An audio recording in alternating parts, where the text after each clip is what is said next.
As a startup, our job is to do what we do best in as narrow and as focused manner as possible.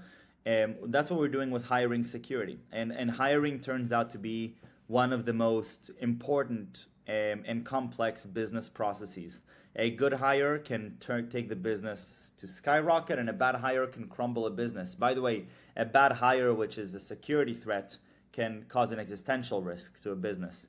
And so we see that it's going to be a journey to build what we believe is a category defining solution that protects organizations from hiring fraud. It requires us to have enterprises adopt a new modality around security. Whether we'll expand to other areas where deepfakes live in, perhaps, but I think it'll take time, and we have a lot of work to do to make sure that we properly define and solve for the current problem statement.